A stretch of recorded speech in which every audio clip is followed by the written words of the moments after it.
President Cyril Ramaphosa has addressed the annual 79th session of the United Nations General Assembly in New York. He says that the world has taken a stand against genocide and that it must now help end the suffering of Palestinians. Ramaphosa adds that no state is more equal than any other and calls for an immediate ceasefire as well as the release of all hostages. He also spoke of the dawn of a new era in South Africa. 30 years ago, South Africa was born as a new nation, equal, united, and free from apartheid. We adopted a new constitution as the birth certificate of our new nation. Our first democratic elections brought the tyranny of apartheid to an end, a system that this General Assembly had declared to be a crime against humanity. In adopting Resolution 2202A in 1966, as later endorsed by the Security Council in 1985, the United Nations was a beacon of hope in our quest for justice. The great wave of solidarity of the peoples of the world, led by the United Nations, turned the tide against apartheid. Today, democracy flourishes in South Africa. We have a progressive constitution, an entrenched human rights culture, and strong institutions. We have laws to advance equality and programs to protect society's most marginalized and vulnerable. We continue to transform our economy so that it is in a more competitive position to create jobs, to attract more investment, and that it should benefit all. South Africa is a party to global treaties on human rights, gender equality, children's rights, refugee protection, and environmental protection. A few days ago, South Africa also endorsed the pact that charts the course for a better future for global governance and towards the attainment of the Sustainable Development Goals. As signatory to the Paris Agreement, we are contributing our fair share towards the global effort and have a just energy transition plan to guide our carbon journey and climate resilient development. Through the African Union, we are working to advance Agenda 2063, we're involved in mediation and conflict resolution across our continent and actively contribute to peacekeeping missions. Our political culture has evolved and it continues to mature. We have just held our 7th free and fair general elections since our democracy, paving the way for the formation of the government of national unity. 10 political parties have coalesced around a common agenda for economic growth, job creation, poverty eradication, and sustainable development. Right, let's bring in SABC News correspondent Sherwin Bryce Peace in New York. Sherwin, a very good evening to you. Welcome. We just listened to President Cyril Ramaphosa on the global stage, essentially talking about South Africa's dawn of a new era, political culture evolving, and how the country continues to mature. But also, of course, another very hot topic, speaking and expanding about Israel's torment of Gaza continuing unabated as more than 41,000 Palestinians have been killed. He's called for an immediate ceasefire. How has that been received?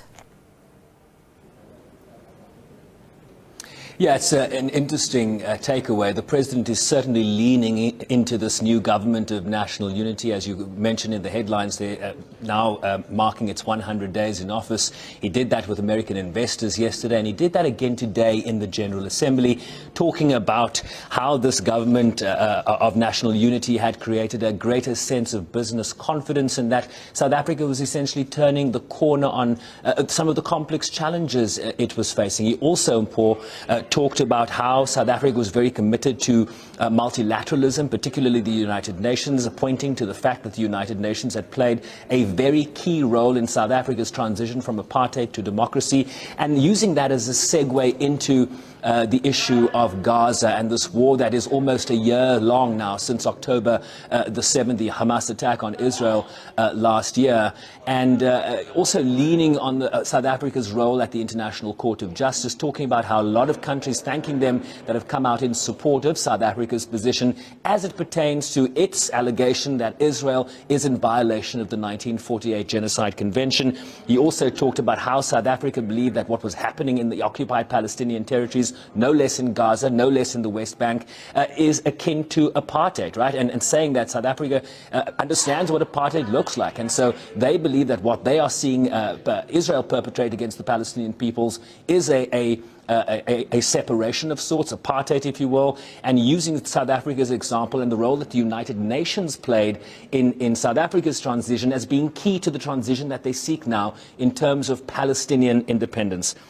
He also talked, of course, about the international peace and security architecture, which leads in very much to the intractable conflicts we're talking about, be that Gaza, be that the situation that is developing in Sudan. He mentioned Ukraine, he mentioned Yemen, and what the president was emphasizing there is that the UN Security Council needs to be reformed so that it can better respond to these crises. He talked about the need for greater African representation, talking about the powerful five, that this was an exclusive club that needed to be reformed. But that, of course, is a parallel process to what we are hearing at the General Assembly. There is an intergovernmental negotiating process underway that has been very slow moving and poor, and we are years away from any new formulation of the Council. He also talked about the importance of vaccines for Mpox, to deal with the Mpox outbreak in Africa, that needs to be done at scale. We heard earlier from President Joe Biden talking about the United States donating about 1 million doses and some $500 million, $500 million to African countries to help in that regard.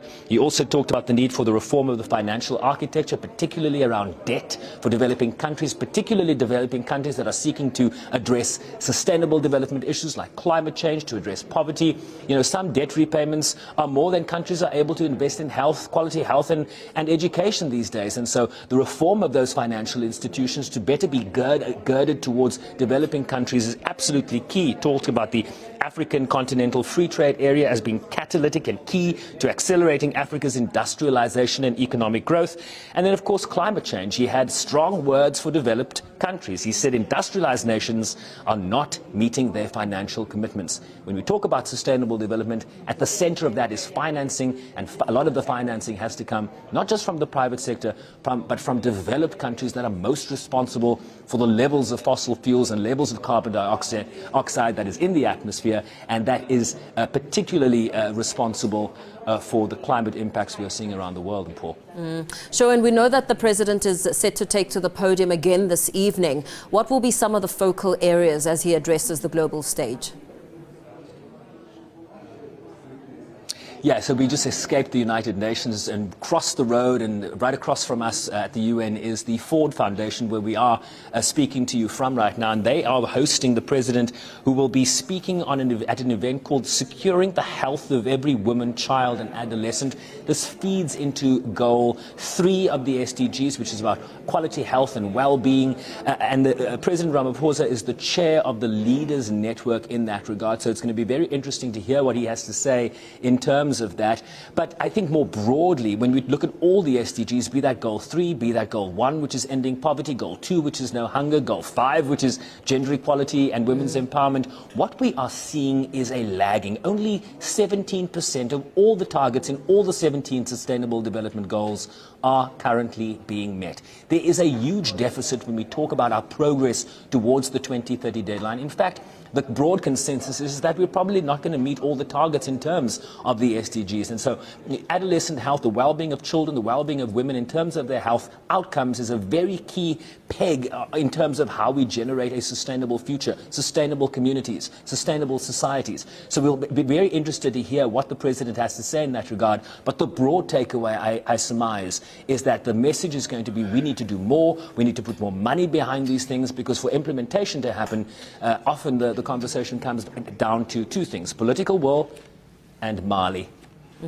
Absolutely, absolutely. And we heard him speak quite a bit about how he's hoping that as he sells South Africa to the global stage and investors are listening, that he's able to bring a big suitcase of money back home, because he did talk a bit about emphasizing the need to grow the economy and the challenges that South Africa already faces as he speaks to investors, potential investors.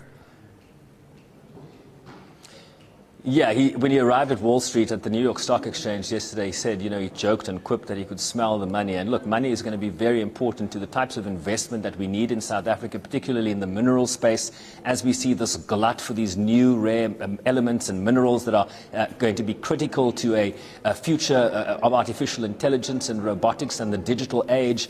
And so the concern is that you're going to see a rush by big countries and wealthy multinationals for these types of minerals. And what the South Africans are saying is, yes, we want you to come and invest, but we also want you to come and invest responsibility, understanding that communities from whence these minerals are taken need to benefit from beneficiation. They need to be, there in terms of processing these minerals before they get exported. There needs to be value added to the types of things that people are seeking. So investment is one thing, but investment with an understanding that South Africa has intractable issues, social issues of inequality, unemployment that is at record levels, youth unemployment in particular. So the policy here, the economic diplomacy we're seeing from South Africa is very instructive to foreign direct investors. Yes, we want you to come, but understand our needs as well. And that needs to be a partnership that we address moving forward.